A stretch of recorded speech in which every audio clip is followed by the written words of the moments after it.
Bro, what's it like growing up in Hong Kong? That's my question for you. It's cool, you know. Dude, cool. I love cities, so. Yeah? Yeah, I like Asia. I mean, I love public transport, so I was sick. I still don't know how to drive, so, you know. Yeah, you have no reason to learn if you're in Hong Kong. Yeah. I mean, I guess there's good and bad. So in Hong Kong, I'm just seen as white. They don't, like, recognize me as Asian or something. Yeah, because you're, but genetically, you're really mixed. Yeah, I'm just 50% Asian, like, literally. Yeah.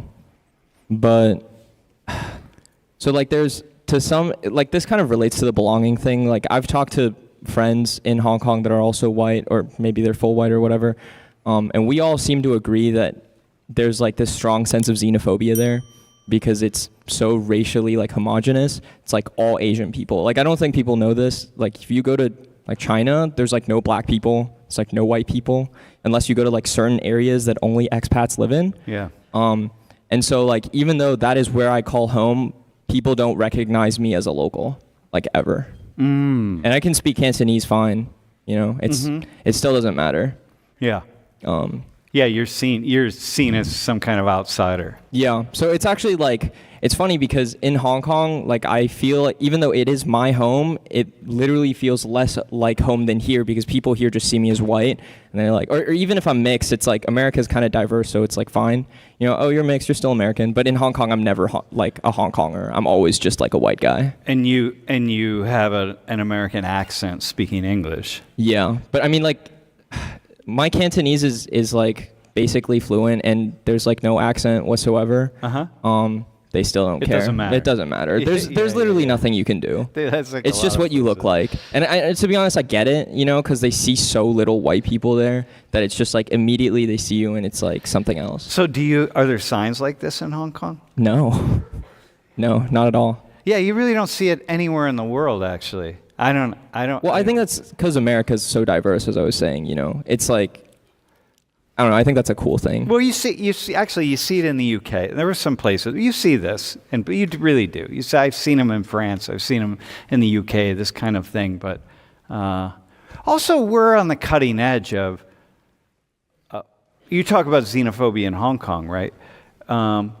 The United States. We're sort of really on the cutting edge of this diversity stuff. Yeah, I know. It's funny because I'll talk to like my Asian side of the family, and they're always like, "Oh, aren't Americans like super racist or something?" And it's like, you're definitely more racist than the average American because they just don't get it, you know. Since there's so many like different people of different races living in America, that kind of thing will end up being highlighted no matter what. Yeah, and that kind of thing just doesn't show up in Asia because it's like there are no different they're all the same race. Of course there's no racism.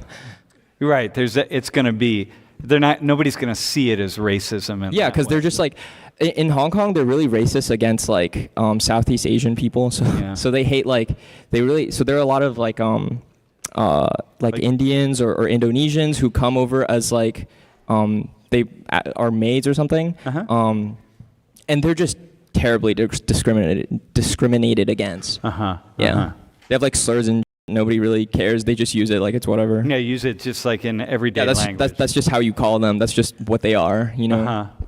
Yeah. Bro, you don't spend time in India, right?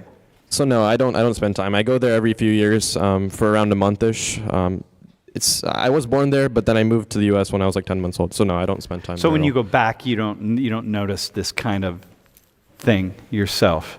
I mean, India is pretty homogenous as well. There's not many other races there. But there's a lot of ethnic groups. But sure, yeah. But I think so. I'm from Gujarat, so when I go there, I can't really recognize. I'm not really accustomed to the place either, so I can't really tell like the ethnic groups, the differences there. So they did this survey of college students, just asking how often they felt discriminated against at your college or the university, and obviously the different universities, different colleges, etc.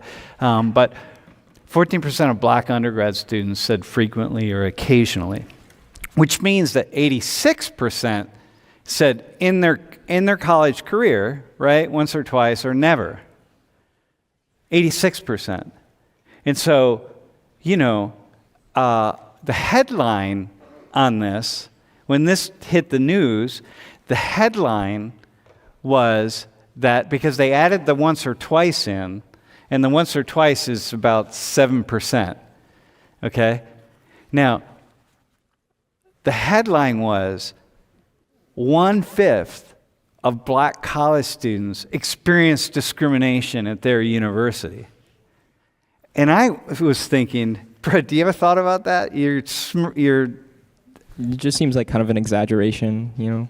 Well, because like once or twice, like that doesn't, I don't know if that really counts, right? I mean, it counts, but it's like you were in college for 4 years, you know what I mean? And you had like 4 one or years two of interactions. Yeah, with people. and you had one or two bad experiences, and even like, I don't know, even if it just doesn't seem like it's that much. I guess if you said like 80-something% of black people don't feel discriminated against in college, I'd be like, wow, that's pretty good, right? Yeah, well, that doesn't mean they're not, right? Right. By the I'm way. just saying, like, yeah. No. It doesn't mean there are all sorts of, listen, by the way, you as a Latino woman, right? You two guys as Asian guys, and you as, as a gay guy, you're a white guy, but you're the gay part of you, right? All of you can experience discrimination and not know about it. And not feel it. You don't know. You're not going to have any idea. You're not going to know. So the idea that it's still 14% are saying frequently or occasionally, it's still like, well, that doesn't mean that they even recognize it. But nonetheless, the headline could be, hey, man, like 4 out of 5, because think about the message, think about the message here in the U.S. that we're talking about this stuff a lot. And it matters. One act of discrimination matters. It's going to matter to you, right? If you're discriminated against one time at Penn State because you're Dominican, it could be really serious, and that could really have an impact on you. And like, God damn, man, like really affect your experience here at this university. So it's not downplaying that but it still seems to me that like, wow.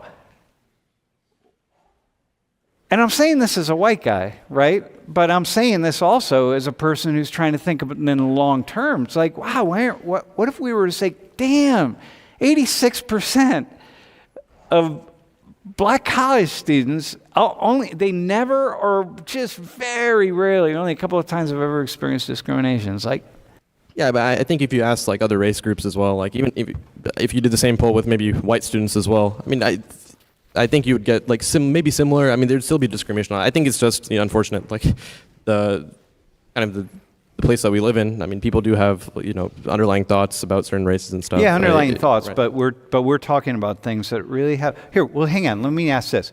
There's probably about 70 Muslims in the room. How many times in your time here at Penn State have you experienced Islamophobia here at Penn State? There's about 70 of you in here, that I know. How many times? Just raise your hand. Islamophobia. Wait, nobody? Come on, nobody? Wait, how many times have you okay, hang on, let me define Islamophobia. Someone making a disparaging, right? A negative comment about being Muslim. And you heard them. One. Yeah, but you're Iranian. That's different. Is it because of Iran or being Muslim? Oh, both. All right. Okay, one. How many times have you heard people talking about Islamophobia? A lot, yeah. Okay, there's about Everywhere. 70 Muslims in here. No one raised their hand. One person. Yeah, I'm glad that people don't face discrimination. That's something I'm happy about. Okay.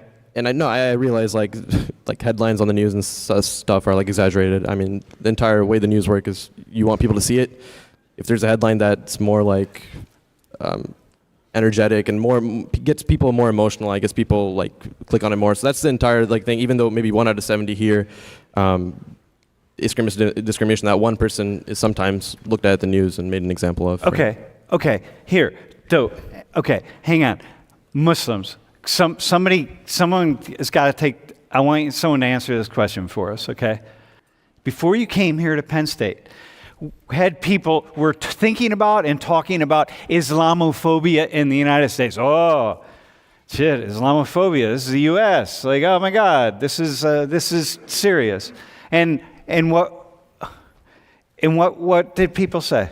I mean, people were just like, in America, they hate Muslims. Like, they have because of like, the attacks and all that. Yeah. They were like, you just shouldn't like tell people that and all that. So you shouldn't tell people. Wait, you shouldn't tell that you're Islamic or anything. Wait, can you just do me a favor? Can you just stand up? Do you mind? Yeah, sure. Before you come here, so people are talking about how Americans hate Muslims. Yeah. And that you should not talk about being Muslim. Yeah. And because it would be dangerous for you. Yeah. So what do you think about the fact that there's about 70 Muslims in here? I asked them, has anybody experienced Islamophobia? Like, no one raised their hand. I mean, I think that's great. But what do you think about it? It's a good thing. Well, you get, I would hope not. No, but I mean, like, what's it say about all the stories and the... I mean, I feel like people are just very anti-discrimination because when it happens, it's like really bad. Yeah. So it's preferable to like, at least people think it's like preferable to be strongly anti-discrimination than like equal reaction. Yeah, no, for sure. I got that. Yeah. It's interesting. I expected... Did you expect people to raise their hands, by the way? Yeah, probably. How many? Like at least 10. I thought maybe 3 or 4. Yeah, I just wanted to answer the professor's question earlier. And then I think as a person who's Muslim as well and from Saudi Arabia, I don't like to put myself on the spotlight. So when you ask the question generally, I didn't raise my hand, even though that sometimes you may experience like different looks or something.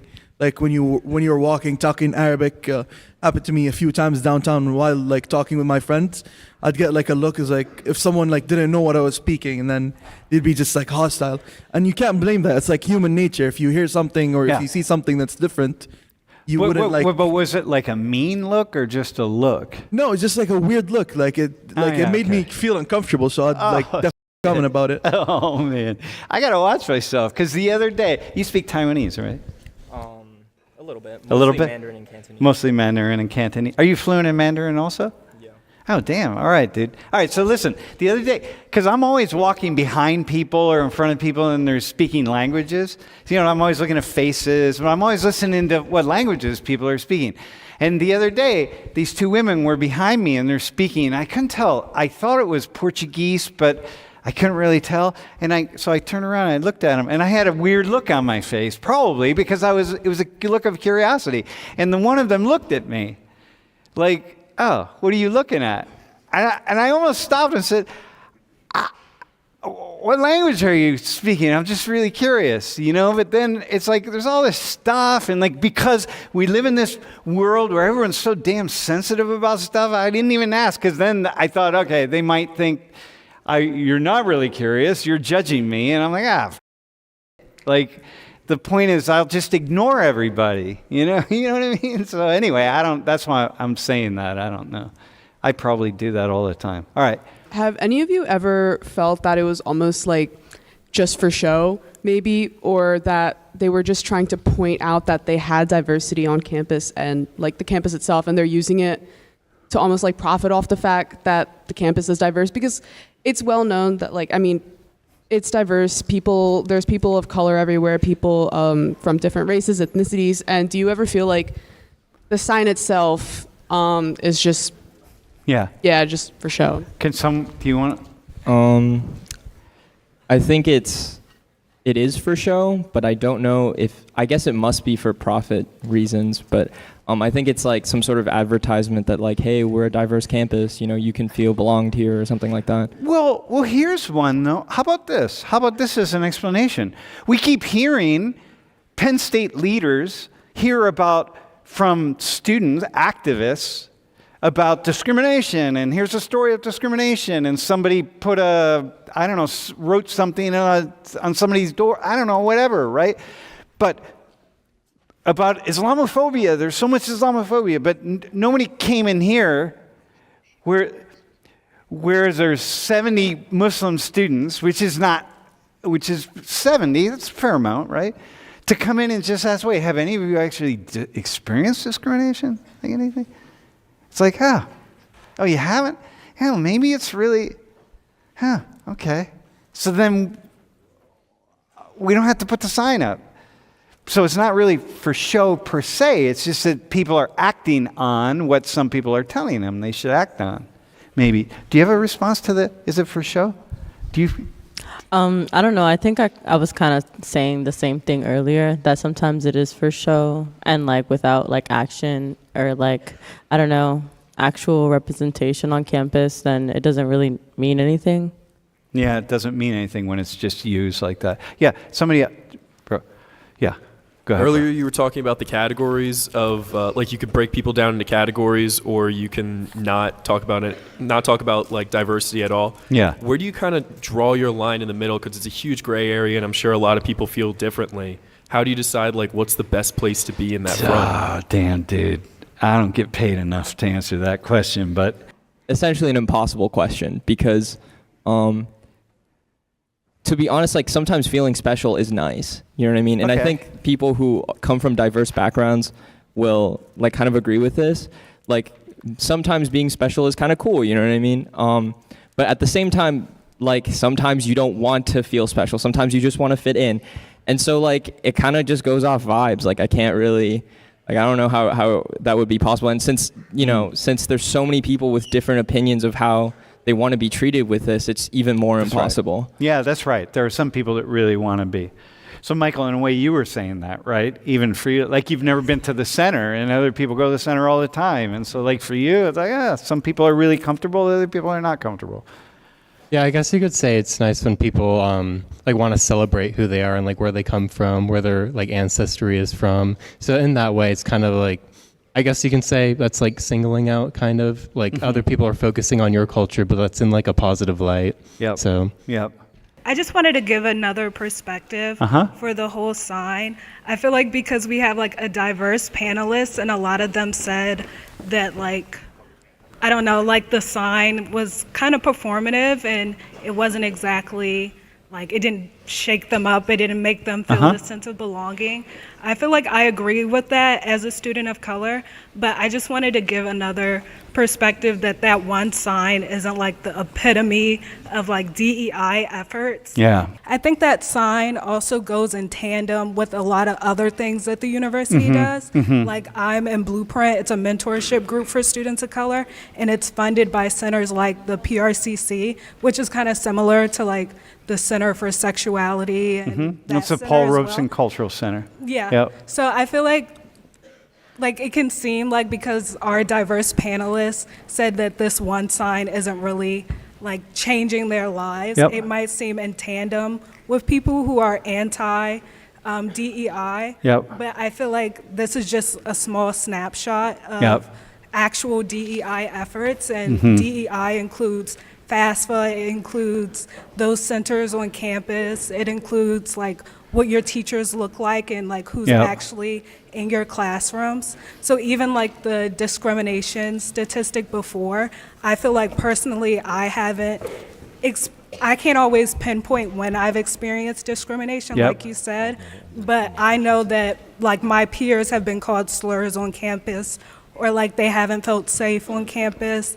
Even like the other students of color that I know who are STEM majors, they never see people who look like them in their classrooms, and they don't get like the extra tutoring support that some of their peers might get. They are never like collaborated with in class. So discrimination can look like a lot of things, and oftentimes it's hard to actually pinpoint. So even though we see like these signs and we see some stats that make it seem like these experiences are kind of like null, like oppression can take a lot of forms. So I just wanted to add that. No, I think that's really good. And so it becomes in some space. First off, what you're saying is this is just one tiny piece of it, right? For example, belonging. First off, putting a sign up and say this is belonging is not belonging. Belonging is really going to happen because of so many different things that all come together. And in some spaces, it matters much more than the other. Like then last week when we had the conversation about gender in STEM and engineering is very different than gender in sociology, for example, right? If you're a woman, how you experience that. Yeah. Do campaigns like these make money? Wonder if it would be worth the budget to invest in real cultural and sport action application. Well, the problem is the campaigns like this don't cost much at all. So, people who are against them might say, oh, you're wasting your money. We're not really wasting our money. That didn't cost anything to put that graphic together and to do these kinds of things. It costs a lot of money doing what the young woman who just spoke is asking for, which is like, was saying, like, that's when you really put a serious effort into these kinds of things to make people welcome. So, yeah. Okay, final question. This is something of a counterpoint. I think when you distribute a broad cultural narrative that like white people are super racist, it's really easy to attribute negative interactions to that racism without it actually being the real reason. Like if I think this applies also like to dating. A lot of times short guys have this idea that like, oh, I'll never get a girlfriend because I'm short. And then like you look at their lives and they're like, being short is not why you don't have a girlfriend or something like that. Like there are many like instances of this. Like if you constantly tell someone, oh, you're going to have a brutal time in life, you're going to be discriminated against, everyone's going to hate you. It's like very easy. Well, this is another side to it, right? So it would become what I said about when I was walking down the street the other day and I heard people speaking what I thought was Portuguese. By the way, all the short guys in class are all going like, shit, I got to check my personality. There's hope. Man. There's hope. Yeah, there's hope for you. Just get some therapy and change your ways. Yeah. No, I hear that. All right. Hey, listen, can we have a round of applause? Thank you all. Nice job.